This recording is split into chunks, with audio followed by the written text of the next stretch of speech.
Good afternoon, everyone, and thanks for tuning in to Kallipolis Radio. Today, I'll be reading another work by Arthur Schopenhauer. This one is titled Government. Before we begin, I'd like to thank our channel members Joshua Anolik, Torritz, Catherine McMillan, Dink Smallwood, and Ronnie Limestone. If you are interested in supporting the channel, you can find more information linked in the description below. Thanks for listening. It is a characteristic failing of the Germans to look in the clouds for what lies at their feet.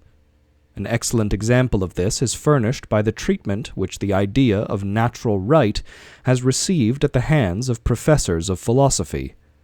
When they are called upon to explain those simple relations of human life which make up the substance of this right, such as right and wrong, property, state, punishment, and so on, they have recourse to the most extravagant, abstract, remote, and meaningless conceptions, and out of them build a Tower of Babel reaching to the clouds, and taking this or that form according to the special whim of the professor for the time being. The clearest and simplest relations of life, such as affect us directly, are thus made quite unintelligible, to the great detriment of the young people who are educated in such a school.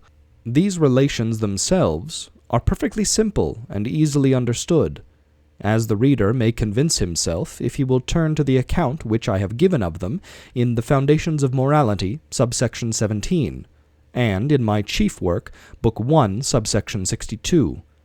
But at the sound of certain words like right, freedom, the good, being, this nugatory infinitive of the cupola, and many others of the same sort, the German's head begins to swim, and falling straight away into a kind of delirium, he launches forth into high-flown phrases which have no meaning whatsoever. He takes the most remote and empty conceptions and strings them together artificially, instead of fixing his eyes on the facts and looking at things and relations as they really are. It is these things and relations which supply the ideas of right and freedom and give them the only true meaning that they possess.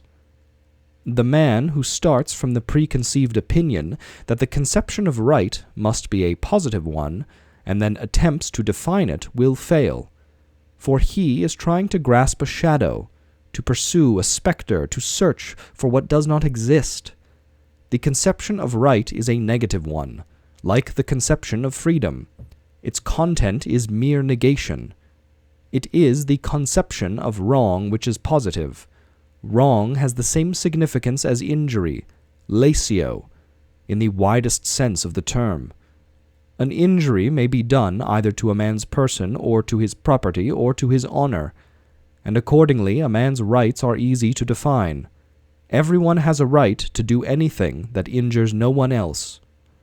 To have a right to do or claim a thing means nothing more than to be able to take or do or vise it without thereby injuring anyone else.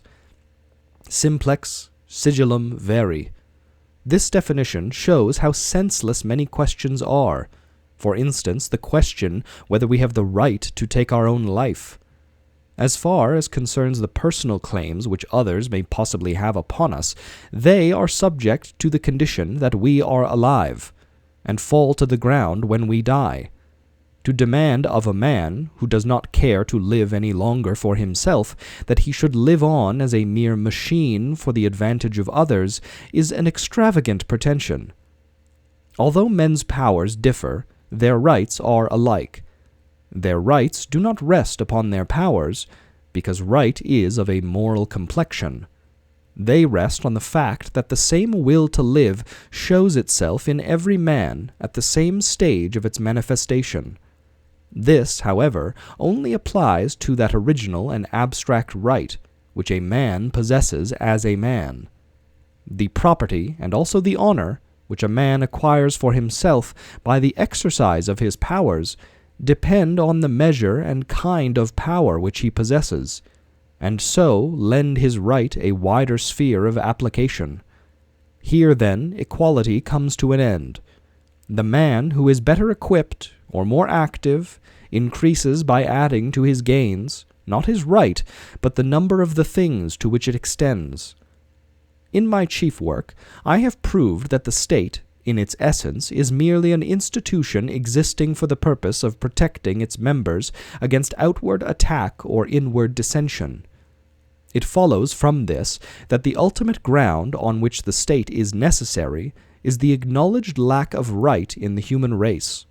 If right were there, no one would think of a state, for no one would have any fear that his rights would be impaired, and a mere union against the attacks of wild beasts or the elements would have very little analogy with what we mean by a state. From this point of view, it is easy to see how dull and stupid are the philosophasters who in pompous phrases represent that the state is the supreme end and flower of human existence. Such a view is the apotheosis of Philistinism.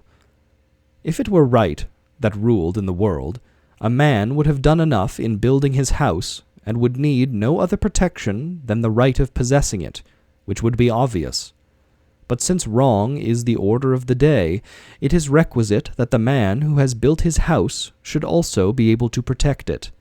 Otherwise his right is de facto incomplete. The aggressor, that is to say, has the right of might, Faustrecht, and this is just the conception of right which Spinoza entertains. He recognizes no other. Each man has as much right as he has power, and again, each man's right is determined by his power.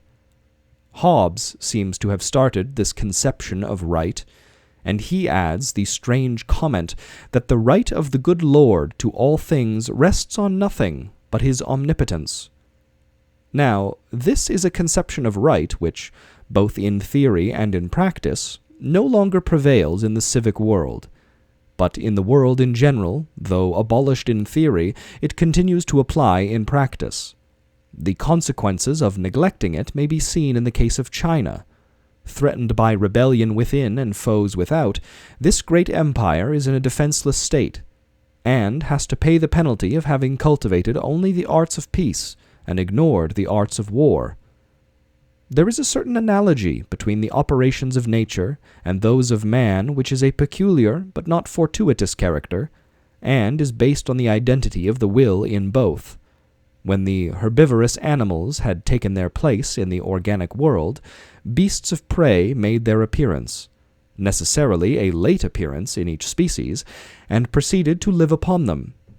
Just in the same way, as soon as by honest toil and in the sweat of their faces men have won from the ground what is needed for the support of their societies, a number of individuals are sure to arise in some of these societies, who, instead of cultivating the earth and living on its produce, prefer to take their lives in their hands, and risk health and freedom by falling upon those who are in possession of what they have honestly earned, and by appropriating the fruits of their labor. These are the beasts of prey in the human race. They are the conquering peoples whom we find everywhere in history, from the most ancient to the most recent times. Their varying fortunes, as at one moment they succeed and at another fail, make up the general elements of the history of the world. Hence Voltaire was perfectly right when he said that the aim of all war is robbery.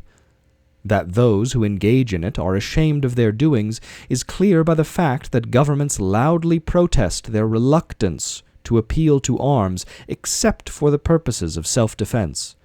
Instead of trying to excuse themselves by telling public and official lies, which are almost more revolting than war itself, they should take their stand, as bold as brass, on Machiavelli's doctrine.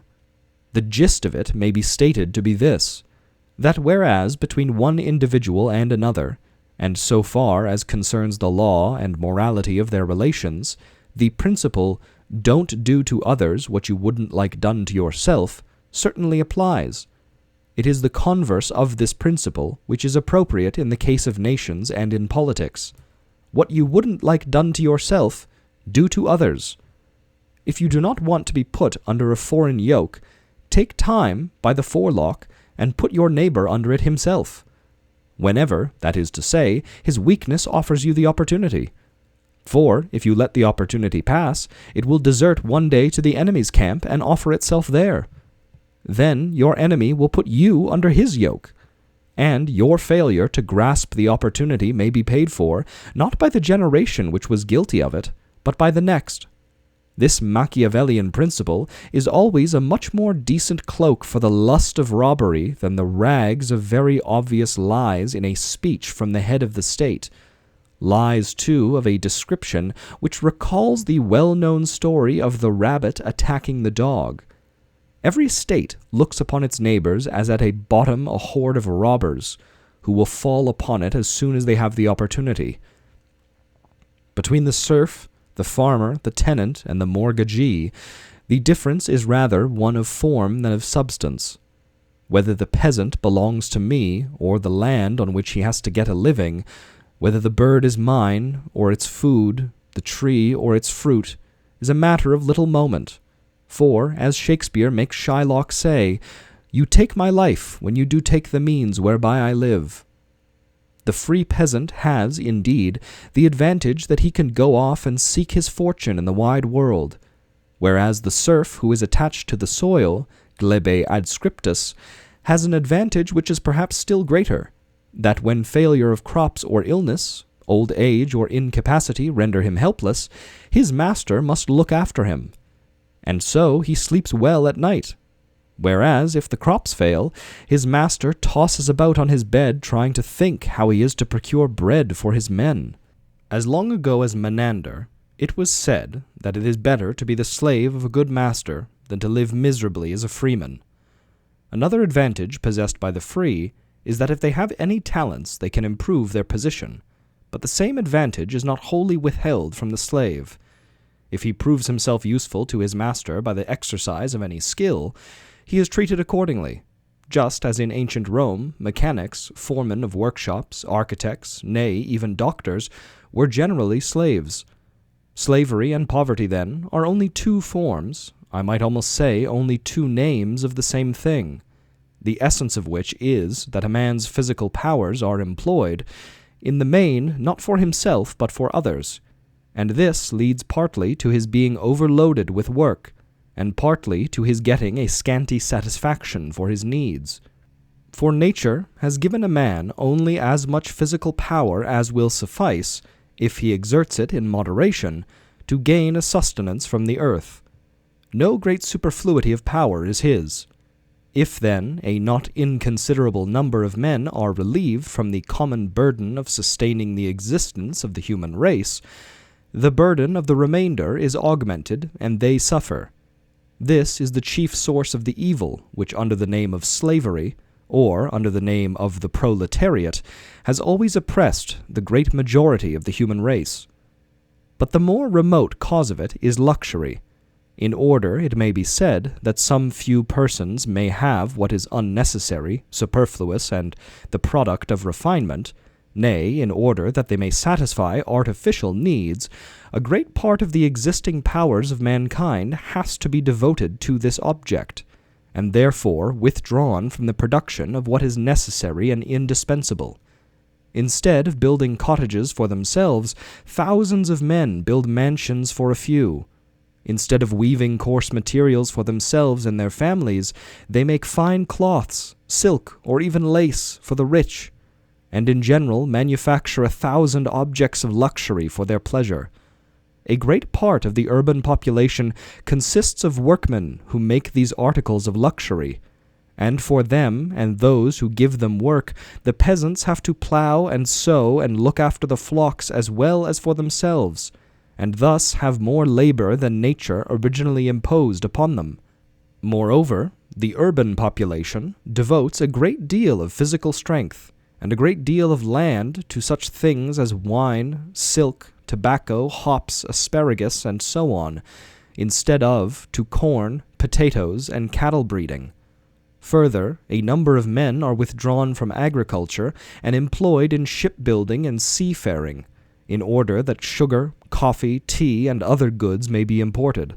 In short, a large part of the powers of the human race is taken away from the production of what is necessary, in order to bring what is superfluous and unnecessary within the reach of a few. As long, therefore, as luxury exists, there must be a corresponding amount of overwork and misery, whether it takes the name of poverty or of slavery.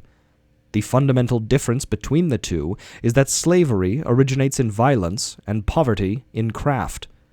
The whole unnatural condition of society, the universal struggle to escape from misery, the sea trade attended with so much loss of life, the complicated interests of commerce, and finally the wars to which it all gives rise, is due only and alone to luxury, which gives no happiness even to those who enjoy it.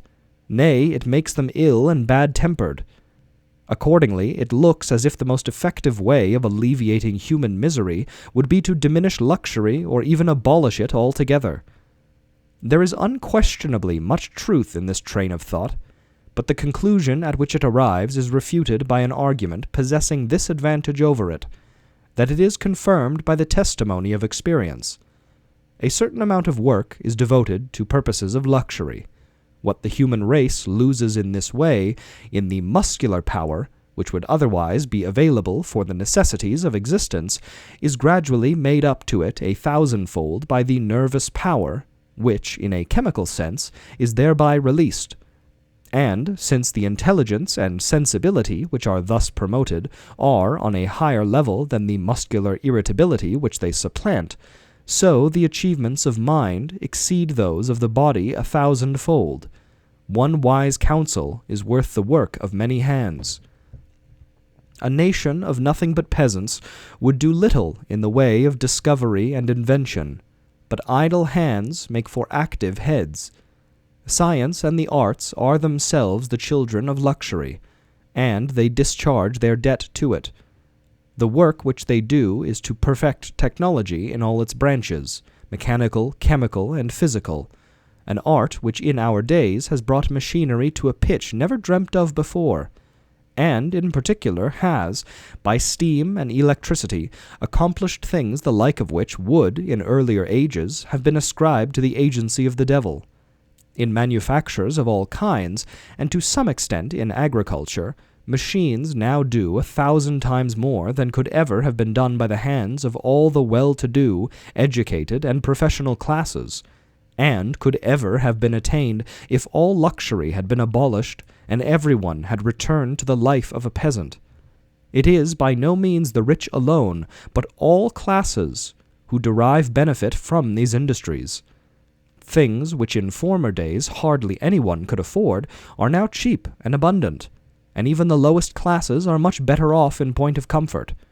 In the Middle Ages, a king of England once borrowed a pair of silk stockings from one of his lords, so that he might wear them in giving an audience to the French ambassador.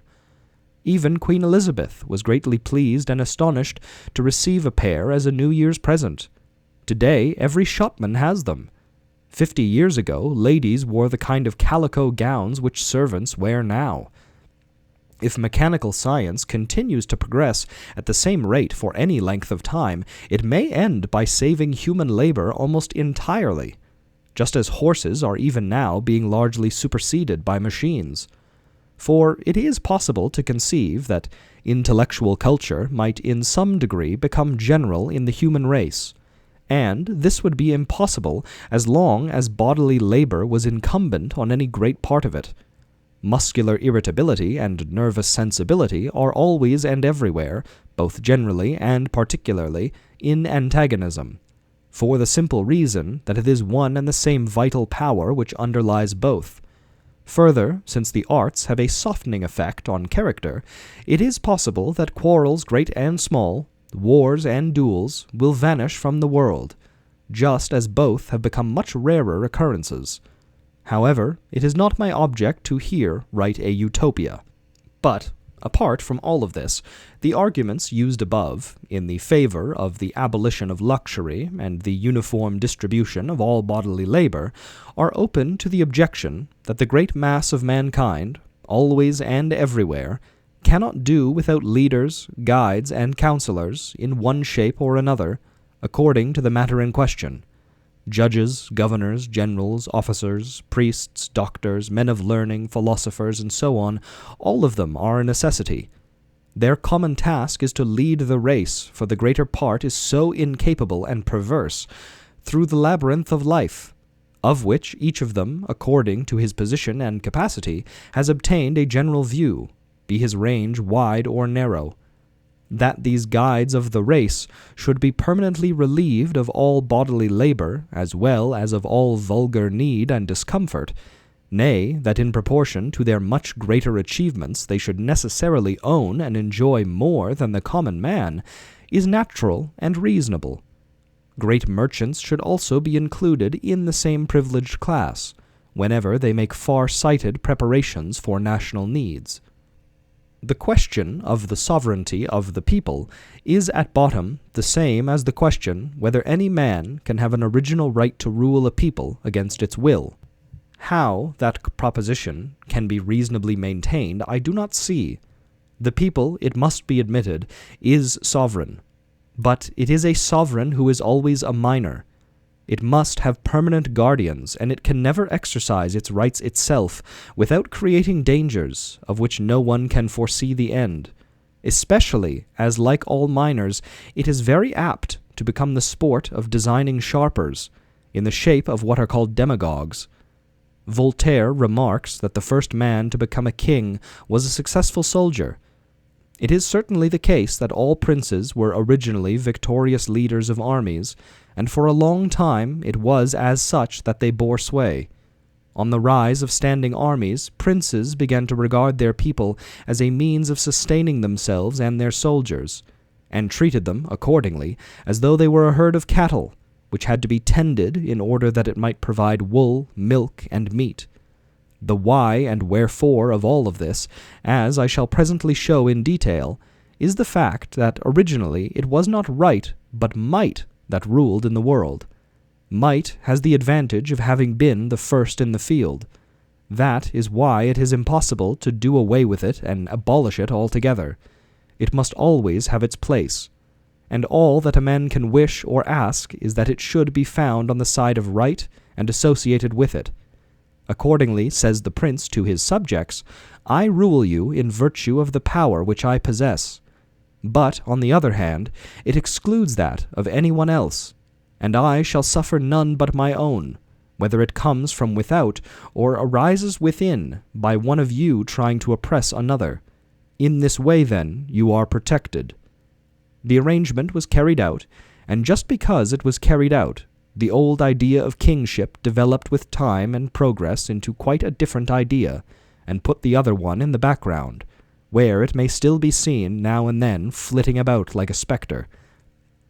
Its place has been taken by the idea of the king as father of his people, as the firm and unshakable pillar which alone supports and maintains the whole organization of law and order, and consequently the rights of every man. But a king can accomplish this only by inborn prerogative which reserves authority to him and to him alone, an authority which is supreme, indubitable, and beyond all attack, nay, to which everyone renders instinctive obedience. Hence the king is rightly said to rule by the grace of God.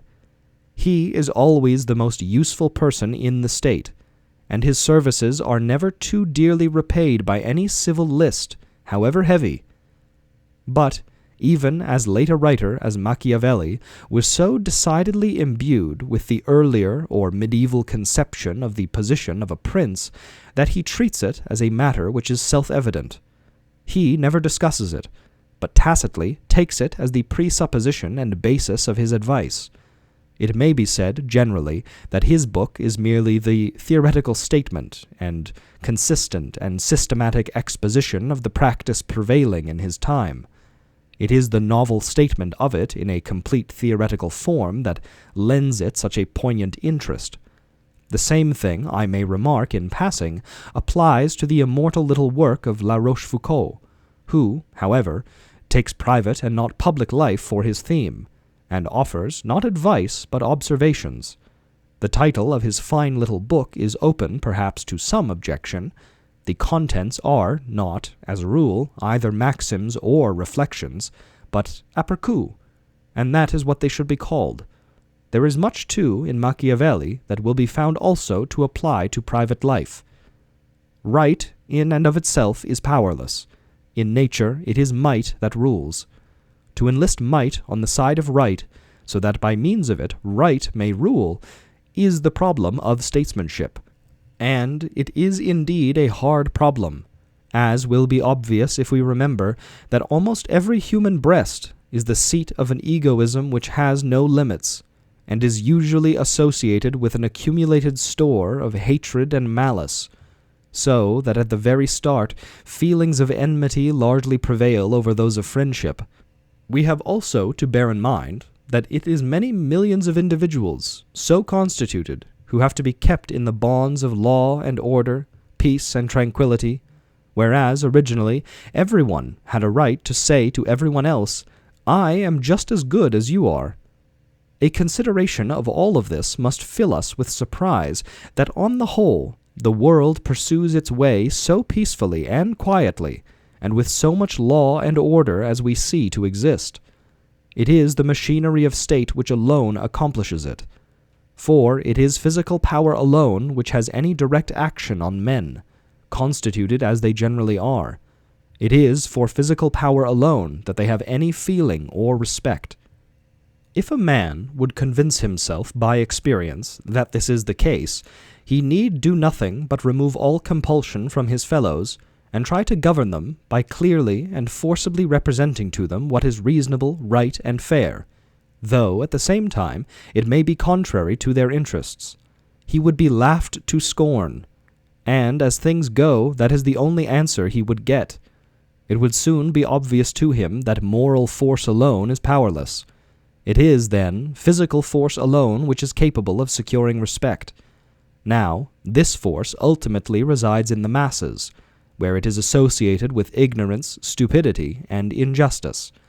Accordingly, the main aim of statesmanship in these difficult circumstances is to put physical force in subjection to mental force, to intellectual superiority, and thus to make it serviceable. But if this aim is not itself accompanied by justice and good intentions, the result of the business, if it succeeds, is that the state so erected consists of knaves and fools, the deceivers and the deceived. That this is the case is made gradually evident by the progress of intelligence amongst the masses, however much it may be repressed, and it leads to revolution. But if, contrarily, intelligence is accompanied by justice and good intentions, there arises a state as perfect as the character of human affairs will allow. It is very much to the purpose if justice and good intentions not only exist, but are also demonstrable and openly exhibited, and can be called to account publicly, and be subject to control. Care must be taken, however, lest the resulting participation of many persons in the work of government should affect the unity of the state, and inflict a loss of strength and concentration on the power by which its home and foreign affairs have to be administered. This is what almost always happens in republics. To produce a constitution which should satisfy all of these demands would accordingly be the highest aim of statesmanship. But, as a matter of fact, statesmanship has to consider other things as well. It has to reckon with the people as they exist, and their national peculiarities. This is the raw material on which it has to work, and the ingredients of that material will always exercise a great effect on the completed scheme. Statesmanship will have achieved a good deal if it so far attains its object as to reduce wrong and injustice in the community to a minimum. To banish them altogether and to leave no trace of them is merely the ideal to be aimed at, and it is only approximately that it can be reached. If they disappear in one direction, they creep in again in another, for wrong and injustice lie deeply rooted in human nature. Attempts have been made to attain the desired aim by artificial constitutions and systematic codes of law, but they are not in complete touch with the facts. They remain an asymptote, for the simple reason that hard and fast conceptions never embrace all possible cases, and cannot be made to meet individual instances. Such conceptions resemble the stones of a mosaic rather than the delicate shading in a picture. Nay, more, all experiments in this matter are attended with danger because the material in question, namely the human race, is the most difficult of all material to handle, it is almost as dangerous as an explosive. No doubt it is true that in the machinery of the state, the freedom of the press performs the same function as a safety valve in other machinery, for it enables all discontent to find a voice. Nay, in doing so, the discontent exhausts itself if it has not much substance, and if it has, there is an advantage in recognizing it betimes and applying the remedy. This is much better than to repress the discontent and let it simmer and ferment, and go on increasing until it ends in an explosion. On the other hand, the freedom of the press may be regarded as a permission to sell poison for the heart and the mind. There is no idea so foolish but that it cannot be put into the heads of the ignorant and incapable multitude, especially if the idea holds out some prospect of any gain or advantage. And when a man has got hold of any such idea, what is there that he will not do? I am, therefore, very much afraid that the danger of a free press outweighs its utility, particularly where the law offers a way of redressing wrongs. In any case, however, the freedom of the press should be governed by a very strict prohibition of all and every anonymity. Generally, indeed, it may be maintained that right is of a nature analogous to that of certain chemical substances, which cannot be exhibited in a pure and isolated condition, but at the most only with a small admixture of some other substance, which serves as a vehicle for them or gives them the necessary consistency, such as fluorine or even alcohol or prussic acid. Pursuing the analogy, we may say that right, if it is to gain a footing in the world and really prevail, must of necessity be supplemented by a small amount of arbitrary force, in order that, notwithstanding its merely ideal and therefore ethereal nature, it may be able to work and subsist in the real and material world, and not evaporate and vanish into the clouds as it does in Hesiod. Birthright of every description, all heritable privileges, every form of national religion, and so on, may be regarded as the necessary chemical base or alloy, inasmuch as it is only when right has some such firm and actual foundation that it can be enforced and consistently vindicated. They form, for right, a sort of a fulcrum for supporting its lever. Linnaeus adopted a vegetable system of an artificial and arbitrary character. It cannot be replaced by a natural one, no matter how reasonable the change might be, or how often it has been attempted to make it, because no other system could ever yield the same certainty and stability of definition. Just in the same way, the artificial and arbitrary basis on which, as has been shown, the constitution of a state rests, can never be replaced by a purely natural basis. A natural basis would aim at doing away with the conditions that have been mentioned. In the place of the privileges of birth, it would put those of personal merit. In the place of the natural religion, the results of rationalistic inquiry, and so on.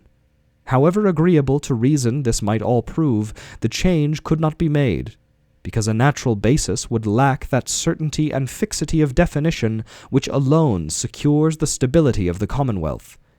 A constitution which embodied abstract right alone would be an excellent thing for natures other than human.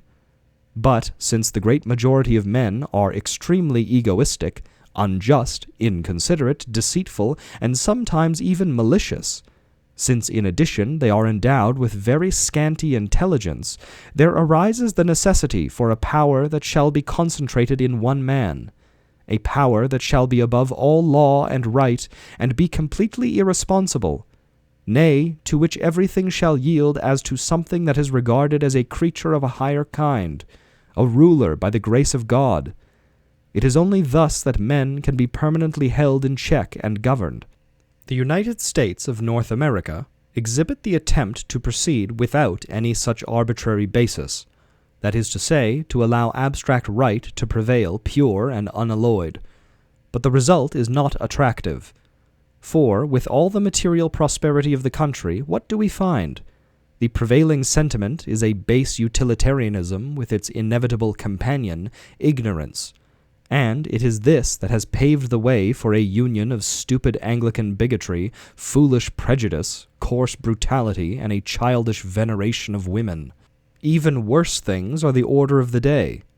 Most iniquitous oppression of the black freeman, lynch law, frequent assassination often committed with entire impunity, duels of a savagery elsewhere unknown, now and then open scorn of all law and justice, repudiation of public debts, abominable political rascality towards a neighboring state, followed by a mercenary raid on its rich territory, afterwards sought to be excused on the part of the chief authority of the state, by lies which everyone in the country knew to be such and laughed at, an ever-increasing ochlocracy, and finally all of the disastrous influence which this abnegation of justice in high quarters must have exercised on private morals.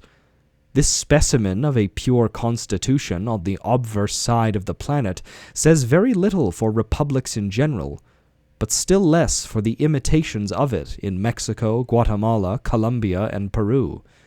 A peculiar disadvantage attaching to republics, and one that might not be looked for, is that in this form of government it must be more difficult for men of ability to attain high position and exercise direct political influence than in the case of monarchies. For always and everywhere, and under all circumstances, there is a conspiracy, or instinctive alliance, against such men on the part of all the stupid, the weak, and the commonplace. They look upon such men as their natural enemies, and they are firmly held together by a common fear of them. There is always a numerous host of the stupid and the weak, and in a republican constitution it is easy for them to suppress and exclude the men of ability, so that they may not be outflanked by them. They are 50 to 1, and here all have equal rights at the start. In a monarchy, on the other hand, this natural and universal league of the stupid against those who are possessed of intellectual advantages is a one-sided affair. It exists only from below. For in a monarchy, talent and intelligence receive a natural advocacy and support from above. In the first place, the position of the monarch himself is much too high and too firm for him to stand in fear of any sort of competition. In the next place, he serves the state more by his will than by his intelligence. For no intelligence could ever be equal to all the demands that would, in his case, be made upon it. He is therefore compelled to be always availing himself of other men's intelligence. Seeing that his own interests are securely bound up with those of his country, that they are inseparable from them and one with them, he will naturally give the preference to the best men, because they are his most serviceable instruments, and he will bestow his favor upon them, as soon, that is, as he can find them, which is not so difficult if only an honest search be made. Just in the same way, even ministers of state have too much advantage over rising politicians to need to regard them with jealousy, and accordingly, for analogous reasons, they are glad to single out distinguished men and set them to work, in order to make use of their powers for themselves. It is in this way that intelligence has always under a monarchical government a much better chance against its irreconcilable and ever-present foe, stupidity, and the advantage which it gains is very great. In general, the monarchical form of government is that which is natural to man, just as it is natural to bees and to ants, to a flight of cranes, a herd of wandering elephants, a pack of wolves seeking prey in common, and many other animals, all of which place one of their number at the head of the business in hand. Every business in which men engage, if it is attended with danger, every campaign, every ship at sea, must also be subject to the authority of one commander. Everywhere it is one will that must lead. Even the animal organism is constructed on a monarchical principle. It is the brain alone which guides and governs and exercises the hegemony. Although heart, lungs, and stomach contribute much more to the continued existence of the whole body, these Philistines cannot on that account be allowed to guide and lead. That is a business which belongs solely to the brain. Government must proceed from one central point. Even the solar system is monarchical. On the other hand, a republic is as unnatural as it is unfavorable to the higher intellectual life and the arts and sciences. Accordingly, we find that everywhere in the world and at all times, nations, whether civilized or savage, or occupying a position between the two, are always under monarchical government. The rule of many, as Homer said, is not a good thing. Let there be one ruler and one king. How would it be possible that, everywhere and at all times, we should see many millions of people, nay, even hundreds of millions, become the willing and obedient subjects of one man, sometimes even one woman, and provisionally even of a child, unless there were a monarchical instinct in men which drove them to it as the form of government best suited to them? This arrangement is not the product of reflection. Everywhere one man is king, and for the most part his dignity is hereditary. He is, as it were, the personification, the monogram of the whole people, which attains an individuality in him. In this sense he can rightly say, "L'état c'est moi." It is precisely for this reason that in Shakespeare's historical plays the kings of England and France mutually address each other as France and England, and the Duke of Austria goes by the name of his country. It is as though the kings regarded themselves as the incarnation of their nationalities. It is in accordance with human nature, and for this very reason the hereditary monarch cannot separate his own welfare and that of his family from the welfare of his country, as, on the other hand, mostly happens when the monarch is elected, as, for instance, in the states of the Church. The Chinese can conceive of a monarchical government only. What a republic is, they utterly fail to understand. When a Dutch legation was in China in the year 1658, it was obliged to represent that the Prince of Orange was their king, as otherwise the Chinese would have been inclined to take Holland for a nest of pirates living without any lord or master. Stobæus, in the chapter in his Florilegium, at the head of which he wrote, "That monarchy is best," collected the best of the passages in which the ancients explained the advantages of that form of government. In a word, republics are unnatural and artificial. They are the product of reflection. Hence it is that they occur only as rare exceptions in the whole history of the world.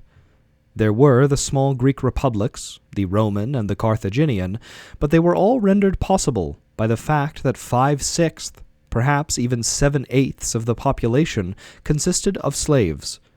In the year of 1840, even in the United States, there were 3 million slaves to a population of 16 millions. Then again, the duration of the republics of antiquity, compared with that of monarchies, was very short. Republics are very easy to found and very difficult to maintain, while with monarchies it is exactly the reverse. If it is utopian schemes that are wanted, I say this: the only solution of the problem would be a despotism of the wise and the noble, of the true aristocracy and the genuine nobility, brought about by the method of generation, that is, by the marriage of the noblest men with the cleverest and most intellectual women. This is my utopia, my republic of Plato. Constitutional kings are undoubtedly in much the same position as the gods of Epicurus, who sit upon high in undisturbed bliss and tranquillity and do not meddle with human affairs. Just now they are the fashion. In every German duodecimo principality, a parody of the English constitution is set up, quite complete from upper and lower houses down to the habeas corpus act and trial by jury.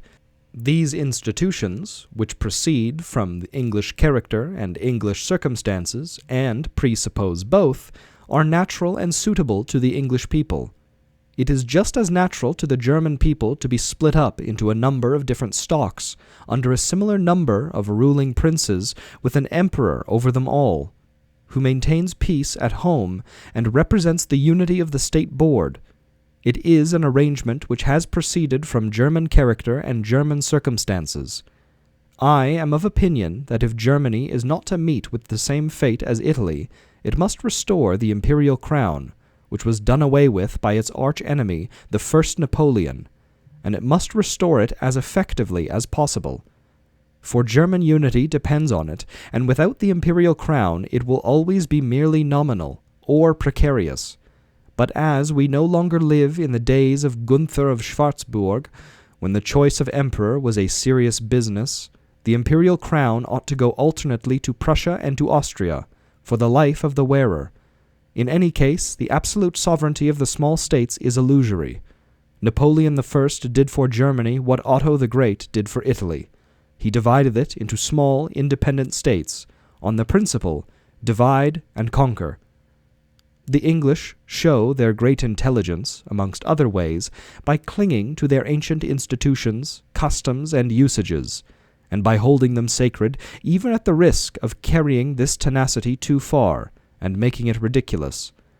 They hold them sacred for the simple reason that those institutions and customs are not the invention of an idle head, but have grown up gradually by the force of circumstance and the wisdom of life itself, and are therefore suited to them as a nation.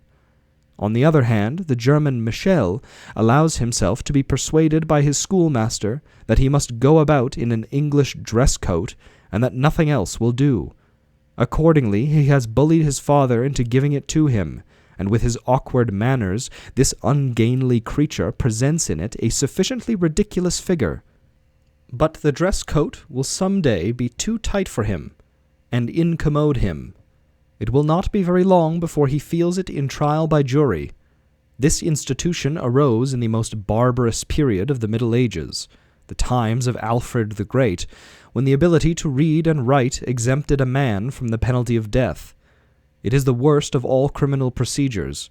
Instead of judges well versed in law and of great experience, who have grown gray in daily unraveling the tricks and wiles of thieves, murderers, and rascals of all sorts, and so are well able to get at the bottom of things, it is gossiping tailors and tanners who sit in judgment.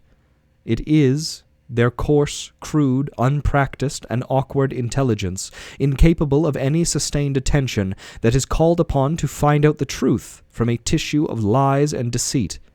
All the time, moreover, they are thinking of their cloth and their leather, and longing to be at home, and they have absolutely no clear notion at all of the distinction between probability and certainty.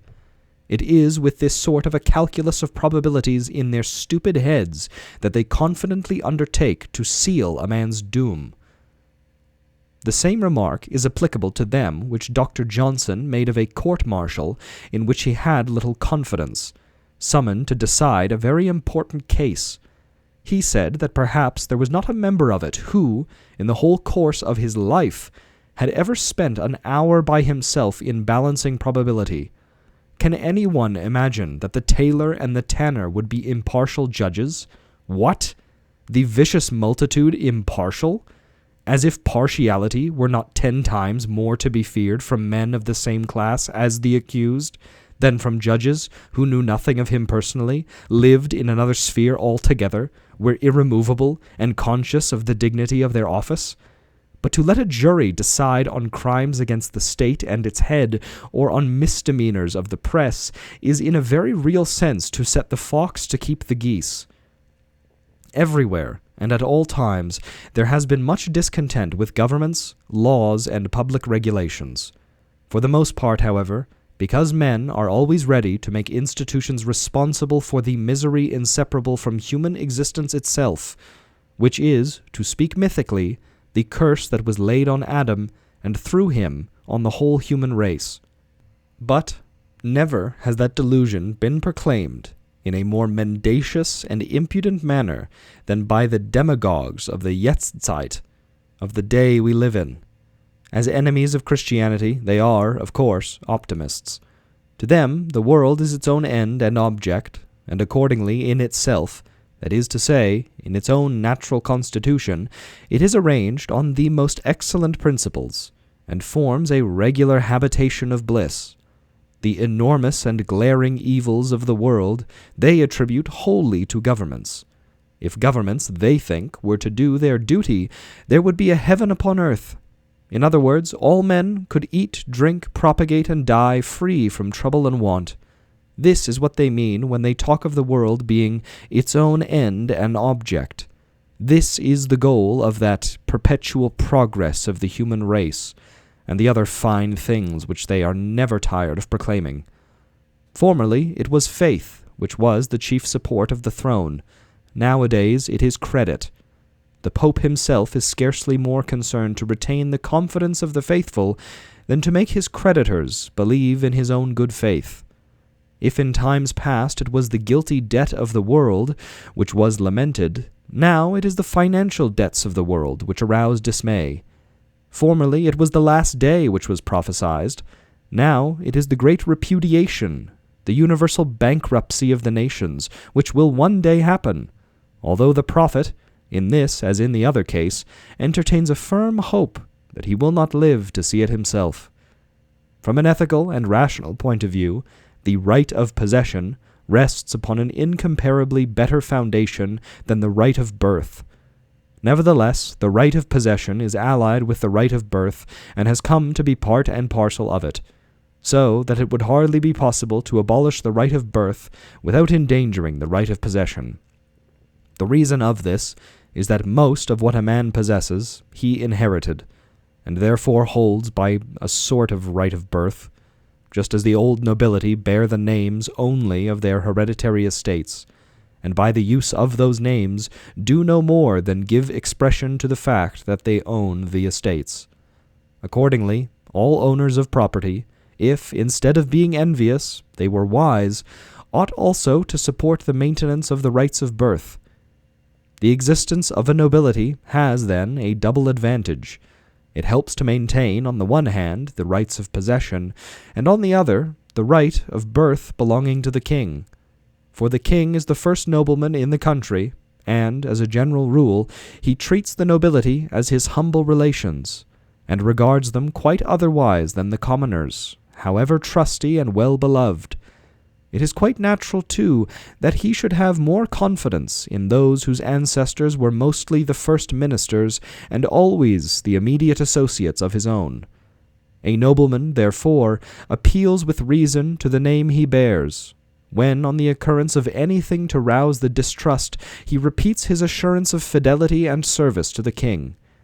A man's character, as my readers are aware, assuredly comes to him from his father. It is a narrow-minded and ridiculous thing not to consider whose son a man is.